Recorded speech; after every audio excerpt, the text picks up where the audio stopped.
Have you got a woodworker in your life? Have they started using strange words like dado and philister and wenge? Wenge? Are you worried about what to get these weirdos for Christmas? Well, you can stop worrying. I've got a bench full of useful, inexpensive tools that you can buy online and they'll still get here in time for Christmas. And I'm going to tell you which woodworker goes with which tool. For instance, if you've got a new hand tool woodworker in your life, the first thing they need to do is get a table saw and get with the program. Just kidding. The first thing they need to do is get their tools sharp. And learning to sharpen is hard, so don't let the woodworker in your life struggle. Buy them a $15 honing guide instead. These things are dirt cheap, they hold plane irons and chisels, and they just keep things at a consistent angle. It takes out the guesswork. I am a dedicated freehand sharpener, but I used one of these for the whole first year I was woodworking, and it was a godsend. You can also use one of these before you get anywhere near your sharpening stones. If you're restoring a plane or a chisel, you've got to grind your bevel before you can hone it. Grinding straightens the bevel out, gets it square to the sides, and it gets us the correct angle, usually 25 degrees, and a lot of us use an electric grinder for that. Those aren't necessarily cheap, and they're noisy and dirty, and believe it or not, you can do the exact same thing. You can grind with a honing guide. It's really simple. Get your plane iron, for instance, into your honing guide and check the projection. For that, I highly recommend this Krueger measuring tool right here. It's got a metric ruler, which is perfect because the instructions on your honing guide are in metric, and it's got a plastic body, so when the edge of your blade hits it right here, it's not going to get dull. It's not what they invented these things for, but they're amazing. Once you've got the projection set up, tighten that jig down with a big old screwdriver, and then you can do your grinding on a piece of medium grit sandpaper. I've got 120 grit here. It's just glued down to a shelf that I found in the trash. I used 3M Super 77 adhesive. Put your blade right on that sandpaper, put firm, medium pressure by the edge, and just work it back and forth. The one I'm doing here was flea market fresh, and after 5 minutes, it looks great, clean and sharp and at the correct angle.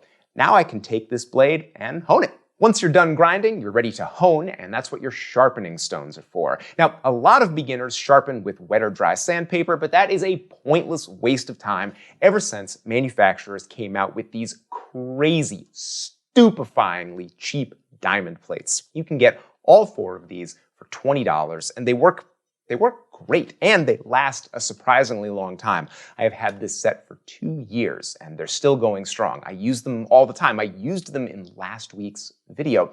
This week, I used these diamond stones to prep some small, delicate chisels that I'm going to talk about later in the video. These were aggressive enough to flatten the backs and get them perfectly trued up, but also fine enough to get a nice polish on them. They were perfect, even for small, delicate tools. You can get all 4 of these for 20 bucks, and the 4 stone sets sell out like all the time when I recommend them, but manufacturers also make 5 stone sets, 3 stone sets. There's a bunch. I will put links to a bunch of them down in the description. You might notice on this thing here, which is just another piece of IKEA shelf, I've got 4 diamond plates and this green thing. What is this? It's a strop, and I'm not going to tell you where to buy one because you shouldn't buy one. You should just make one. Make it for yourself, make it for a buddy. Heck, they're so cheap and simple, we'll just make one right now. This is MDF. This is a scrap of leather that I cut off of an old sofa. Spray on a little Super 77 adhesive. Press your MDF right on there. Cut around the leather. And that will actually work as a strop just the way it is, but it's even better if you add a little bit of buffing compound. Compound used to come in these preposterous, huge bricks that you would never use in your entire life. But luckily, the company Beavercraft started making servings of compound that were way more manageable to the average woodworker. This is still going to last you the rest of your life. I like the fuzzy side because it holds more compound. You just color it in like you're using a crayon, just like that. That's enough compound to last for weeks. There. I just made a new strop for my favorite person. And after I'm done honing my plane iron here, I've got a fine burr left at the edge from my finest stone. The strop is perfect for taking off that burr. The leather is abrasive by itself, but then we've also added that green compound, which is a super fine abrasive. By stropping the bevel and the back of the iron, I'm going to take that burr off and polish the edge to get the finest cutting edge I possibly can. After a honing and a stropping, it's more than sharp enough to shave with. Your woodworker might have recently started talking about dovetails all the time, and that's weird and confusing, but really, it's just a joint where you connect the ends of two boards to make a nice corner. It's super strong, and if you cut it correctly, it also looks quite attractive. Dovetailing's not rocket science, but it does take a little while to learn. You can really help your woodworker along by just getting them some cheap layout tools. For laying your dovetails out, it's tough to beat these little aluminum angle gauges. They're well made, accurate, and inexpensive. Once you have your angles laid out, you're also going to need to carry them across the top of your board, and for that, it's tough to beat a small combination square. Okay, quick story. Several years ago, I was at the Hershey flea market shopping for tools, and I saw this work of art combination square sitting in a chest full of dirty, disgusting old machinist tools, and I asked the guy what he wanted for it, and he said, no, I won't sell that to you. If you want that, you have to buy the entire chest. And I was like, really? I can't just buy this? And he said, nope, you have to buy all of it, and I won't take a penny less than $15. And I was like, oh, well, I guess I could do that. $15 for this thing, plus some good tools, plus an old chest that stank of rat piss. It was great. But this, by the Union Caliper Company, is a wonderful square. I've used it every day since then. Obviously, you can't get this anymore. These guys are out of business. Fast forward a couple of years, and I was in Menards, that temple of home improvement, just looking around, and I found this Irwin 6-inch square. And just looking at it, I thought, wow, that's pretty good. And it was $15. And I was like, well, for 15 bucks, I'll take a chance. And I brought it home and, well, that was 4 years ago. And I've used it a lot since then. I can't tell you it's the same as this vintage, beautiful, American-made one, but it's surprisingly good. The locking mechanism is positive. I've been using it for years, and there's no weeble wobble in the rule. The rule is nice and bright with clear gradations in 8ths and 16ths. It's got metric on the back. It's got a spirit level. It's got a scribe. Hold on. I've never looked at this before. Oh, look at that little guy. The cutest little scribe ever that you're never going to use. I keep this in my tool chest, and several times I've been hunting around for my square, and I've grabbed this one by mistake and used it for hours before I noticed. When they're in the hand, I can barely tell the difference between the two. This is just a really good tool, and I looked on Amazon this morning and they're $9.99. Frankly, it's a no-brainer.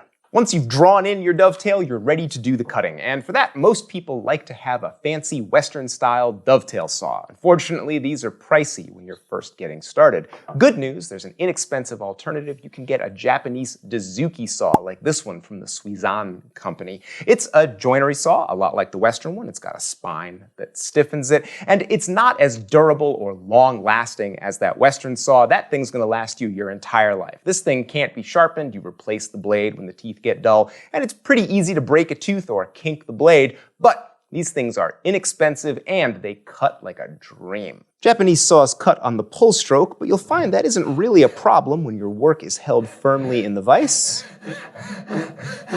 After a couple of strokes, I've established a nice kerf across the top of my board, and now I'm going to saw down my layout line.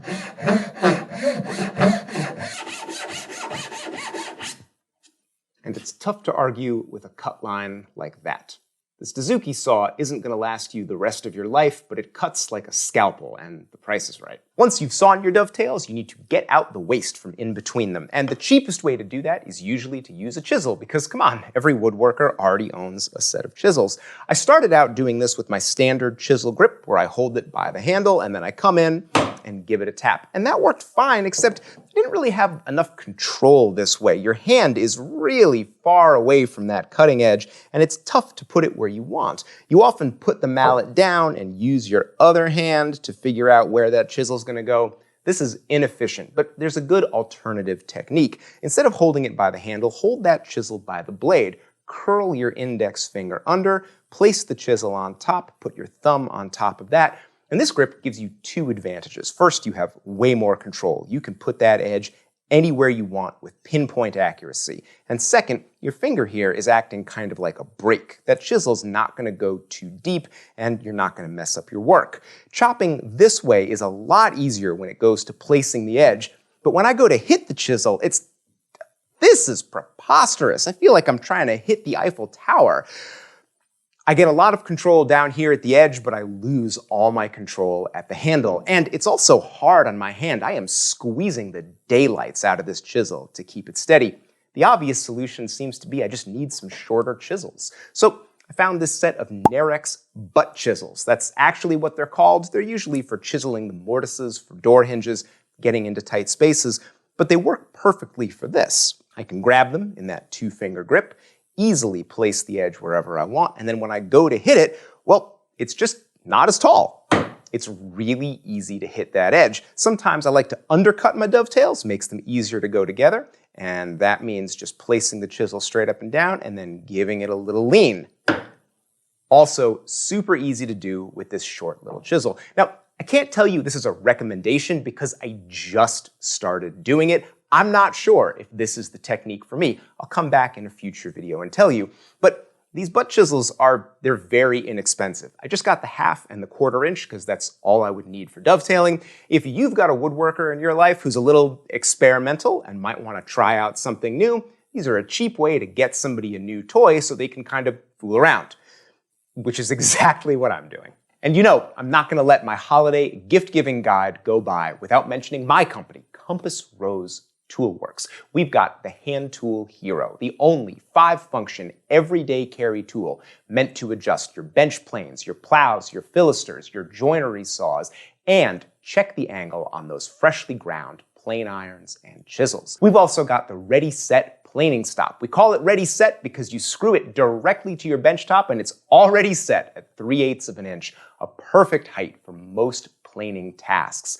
The Ready Set planing stop is made completely from stainless steel, all right here in the USA, and we're proud to say it's the least expensive steel planing stop on the market anywhere. And we've also got our traditional router plane kit. It's based on a centuries-old wooden router design that's still just as effective today. It's a quick, fun project. You can put it together in about an afternoon. You get 1/2 inch and 1/4 inch blades, an American ash body, a solid brass thumb screw. It is a great kit at a great price, and you get the pride of knowing that you made a tool yourself.